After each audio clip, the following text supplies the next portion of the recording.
ಇವತ್ತು ಮೈಸೂರಿನಲ್ಲಿ ಅಂತ್ಯಕ್ರಿಯೆಗೆ ಸಕಲ ಸಿದ್ಧತೆಗಳು ನಡೀತಾ ಇದೆ.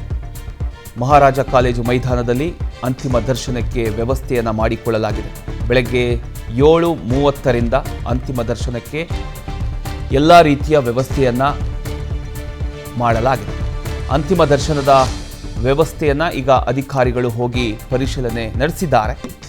ಯಾಕಂತ ಹೇಳಿದರೆ ಸಾವಿರಾರು ಸಂಖ್ಯೆಯಲ್ಲಿ ಹಿರಿಯ ಕಲಾವಿದರಾಗಿರಬಹುದು, ಅಭಿಮಾನಿಗಳಾಗಿರ್ಬೋದು, ಅವರ ಕುಟುಂಬಸ್ಥರಾಗಿರ್ಬೋದು, ಎಲ್ಲರೂ ಕೂಡ ಅವರ ಒಂದು ಅಂತಿಮ ದರ್ಶನ ಪಡ್ಕೊಳ್ಳೋದಕ್ಕೆ ಆಗಮಿಸ್ತಿರೋದ್ರಿಂದ ಎಲ್ಲ ಸಕಲ ಸಿದ್ಧತೆಗಳನ್ನು ಮಾಡಿಕೊಳ್ಳಲಾಗಿದೆ. ಈಗಾಗಲೇ ಅಧಿಕಾರಿಗಳು ಅಂತಿಮ ದರ್ಶನದ ವ್ಯವಸ್ಥೆಯನ್ನು ಪರಿಶೀಲಿಸಿದ್ದಾರೆ.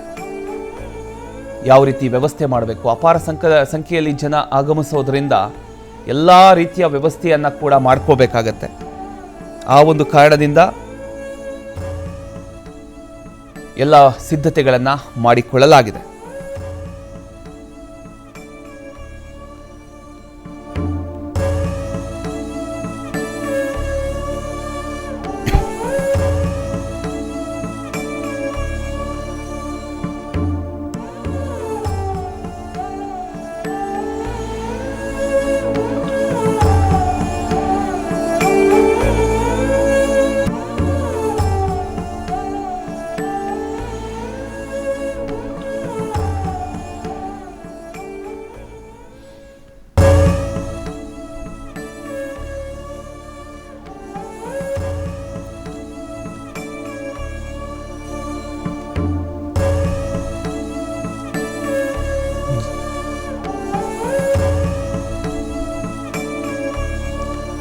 ಡಾಕ್ಟರ್ ರಾಜ್ಕುಮಾರ್ ಹಾಗೂ ಜಾನಕಿ ಅವರು, ಇವರಿಬ್ಬರ ಕಾಂಬಿನೇಷನ್ ಕನ್ನಡ ಚಿತ್ರರಂಗದ ದೈವಿಕ ಜೋಡಿ. ಅಣ್ಣವರ ಗಂಭೀರ ಕಂಠಕ್ಕೆ ಜಾನಕಮ್ಮನವರ ಕೋಗಿಲೆ ಧ್ವನಿ ಸೇರಿದಾಗ ಮೂಡ್ದಂಥ ಬಾನಿಗೊಂದು ಎಲ್ಲೆಯಲ್ಲಿದೆ, ನಗು ನಗುತ್ತಾ ನಲಿ, ಇಂದು ಎನಗೆ ಗೋವಿಂದ ಮುಂತಾದ ನೂರಾರು ಹಾಡುಗಳು ಇವತ್ತಿಗೂ ಕೂಡ ಕನ್ನಡಿಗರ ಪ್ರತಿಯೊಂದು ಮನೆಯಲ್ಲೂ ಕೂಡ ಮೊಳಗ್ತಾ ಇದೆ.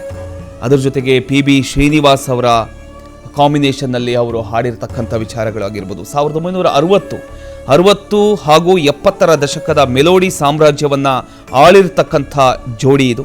PBS ಅವರ ಪ್ರಶಾಂತ ಹಾಗೂ ಭಾವನಾತ್ಮಕ ಧ್ವನಿ ಹಾಗೂ ಜಾನಕಮ್ಮನವರ ಮುಗ್ಧ ಕಂಠ ಜೊತೆಯಾಗಿ ನಿನ್ನ ಮುಖದಲ್ಲಿ ಚಂದಿರನ ಬಿಂಬ, ಕರೆದ್ರೂ ಕೇಳದಿ ರಾಗವೋ, ಒಂದೇ ಕಣ್ಣಿನಿಂದ ಅಳುವೆನಂತಹ ಮಾಸ್ಟರ್ ಪೀಸ್ ಪ್ರೇಮ ಗೀತೆಯನ್ನು ಸೃಷ್ಟಿ ಮಾಡ್ತು.